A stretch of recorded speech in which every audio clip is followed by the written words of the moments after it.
افسوسناک واقعہ پیش آیا. اتنا بڑی مسجد، مدینہ مسجد طارق روڈ کے اوپر، میں تو سمجھ رہا تھا 25-30 سال، ایسے اندازہ لگایا تھا، پتہ چلا کہ 40 سال سے قائم.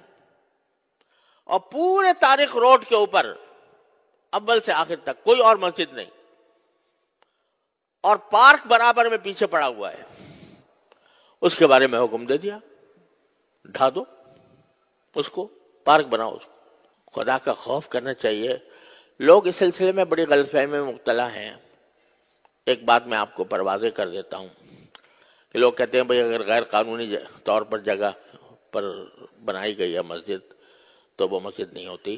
یہ صحیح بات ہے، لیکن اس کا مطلب یہ ہے کہ ایک تو اگر کسی کی زمین پر جہاں جائز قبضہ کر کے مسجد بنائی جائے گی وہ بالکل ناجائز ہے، حرام ہے وہ. اسی طرح اگر کسی سرکاری جگہ پر بنائی جائے گی تو بھی اصل بات یہ ہے کہ نہیں بنانی چاہیے. لیکن صورتحال یہ ہے کہ ایک اسلامی ریاست میں حکومت کا فرض ہے کہ وہ ضرورت کے مواقع پر مسجدیں بنائیں. اس کا کام ہے یہ.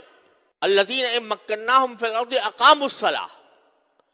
اللہ تعالیٰ فرماتے ہیں کہ جب مسلمانوں کو اقتدار نصیب ہو تو پہلا کام ان کا یہ ہے کہ نماز قائم کرنے کے لیے جگہ بنائیں، نماز قائم کریں.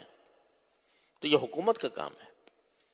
لیکن اگر حکومت پہلو تہی کر رہی ہے، آپ بتائیے، خود سوچ کے بتائیے کہ سارے ملک میں یا اپنے شہر کی بات کر لیجئے، کوئی ایک مسجد بتا دیں جو حکومت نے بنائی ہو، یعنی حکومت نے اپنے خرچے پر تعمیر کی ہو.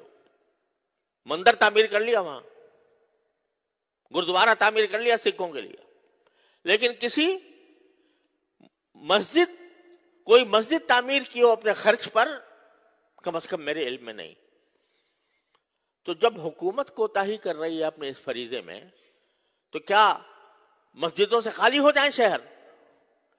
اس صورت میں اگر مسلمان کسی ایسی جگہ پر جو کسی کی ملکیت نہیں ہے، سرکاری ہی صحیح، وہاں پر اگر وہ مسجد تعمیر کرتے ہیں، یہ ان کا فریضہ ہے. اگر حکومت نہیں کر رہی تو مسلمانوں کا فریضہ ہے کہ مسجدیں بنائیں. اب اس جگہ کہیں دور دور تک پورے شہر، پورے اس میں مسجد نہیں تھی، اور پھر بھی ایسا نہیں ہے کہ ویسے ہی قبضہ کر کے راتوں رات مسجد تعمیر کر دی گئی ہو.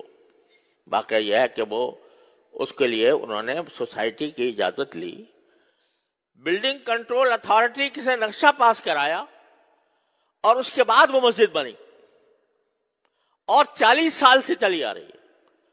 اور آپ کوئی بھی جا کر دیکھ لو کہ ہر 5 نمازوں کے اندر ہزاروں نمازی نماز پڑھتے ہیں، اور جمعہ میں تو کوئی ٹھکانہ نہیں، وہ چلی آ رہی ہے. آپ کہتے ہیں یہ پارک کی جگہ تھی. ارے بھائی پارک کی جگہ تھی، 40 سال نظر نہیں آیا. جن لوگوں نے این او سی دیا وہ کیسے دیا، اور جن لوگوں نے نقشہ پاس کیا وہ کیسے پاس کیا؟ آپ 40 سال کے بعد آ کر کہتے ہیں کہ یہ غیر قانونی ہے.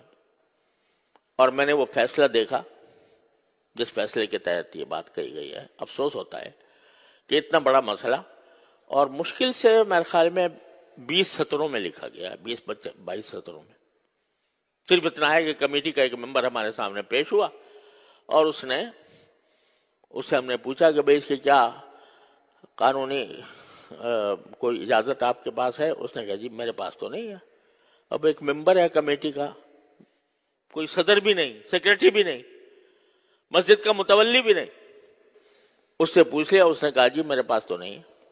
کہنے کا معلوم ہو گیا کہ کوئی نہیں ہے، لہذا اس کو 1 ہفتے کے اندر ختم کر دو. تو بڑا افسوسناک قسم کی بات ہے. اور عدالتی آداب کے بھی جو طریقہ کار ہوتے ہیں اس کی بھی پوری رعایت نہیں کی گئی. تو ان کا فرض ہے کہ وہ اس پر نظر ثانی کر کے اس فیصلے کو واپس لیں. اور اس کے بارے میں آواز اٹھانا یہ صرف علماء کا کام نہیں ہے. ہر بات میں یہی بولیں بھئی مسلمان بھی تو ہیں، وہ ہر مسلمان کے ذمہ ہے کہ وہ اس بارے میں قانون کے دائرے میں رہ کر، لا قانونیت ہم نہیں چاہتے. ہم نے کبھی بھی لا قانونیت کی ترغیب نہیں دی، لیکن قانون کے دائرے میں رہتے ہوئے اس کے خلاف آواز بھی اٹھائیں، اور جو عدالتی طریقہ کار ہے نظر ثانی کا، وہ نظر ثانی کا طریقہ اختیار کریں. تو یہ ہر مسلمان کا فرض ہے. تو یہ نہ سمجھا کریں کہ جب بھی کوئی برائی ہوگی تو بس مولوی ہی بولے گا اور باقی کسی کی ذمہ داری نہیں ہے. ہر فرد کی ذمہ داری ہے. اور اگر یہ سلسلہ چل نکلا مساجد کو گرانے کا تو پتہ نہیں کہاں جا کے اس کی انتہا پہنچے گی.